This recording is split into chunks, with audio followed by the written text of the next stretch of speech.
Bonjour, donc je vais vous rappeler où on en était dans notre programmation de jeu. On avait bien avancé. Juste pour vous rappeler, voilà, donc on a un petit jeu avec un vaisseau qui se déplace, on tire avec la barre espace. Si je laisse la barre espace appuyée, c'est interdit, pas de tir continu. Mais vous remarquez que ce jeu est un petit peu pauvre. Déjà, premier défaut, même si le tir continu est interdit, si j'enchaîne comme ça des tirs sur toute la largeur, je ne peux jamais perdre. Les vaisseaux arrivent toujours à la même vitesse, on va dire qu'il n'y a pas différents niveaux de difficulté. D'accord. Il n'y a pas de limite de score, donc en fait on ne sait pas quand on gagne, par contre on sait quand on perd, bien sûr. À chaque fois qu'on touche un ennemi, on perd une vie. Voilà, ce jeu, bien qu'il nécessite déjà pas mal de programmation et a permis de comprendre le fonctionnement, certains fonctionnements principaux de la bibliothèque PyXL. Après, c'est là où, pour moi, rentre en place la créativité. Alors, moi, je vais vous montrer, par exemple, les fonctionnalités que j'ai programmées, hein. Il n'y a pas d'âge pour jouer. Donc, c'est ce que j'ai appelé l'étape 7. Donc, voilà, par exemple, déjà la création d'un score affiché, hein. Quand on détruit un vaisseau ennemi, on gagne des points. Tous les 10 points du score, on a des niveaux de jeu qui vont être différents. Des nouveaux ennemis apparaissent. Il leur faut 2 tirs pour être détruits. Les ennemis d'avant arrivent plus vite. Mais en même temps, tous ces 10 points du score, on a une protection qui se met en place sur notre vaisseau et qui nous rend intouchables, voire nous permet même de détruire les ennemis. En revanche, tous les 5 ennemis non détruits, c'est-à-dire quand ils ont traversé verticalement l'écran de jeu sans être détruits, on perd une vie.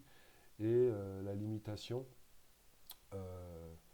du nombre de tirs, j'ai limité de telle sorte qu'il ne puisse pas y avoir plus de 5 tirs à l'écran, ce qui fait qu'on ne peut pas faire sillonner toute la largeur de l'écran sans arrêt, comme vous avez vu précédemment. Et point 5, une fin quand même pour gagner.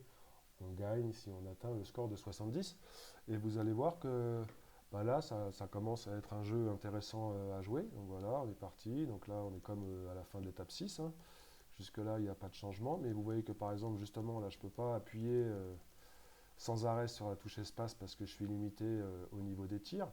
Ça peut encore suffire là sur le premier niveau de jeu, mais quand ça va accélérer, il faudra mieux calculer ses tirs. Là, paf, on a passé un score de 10.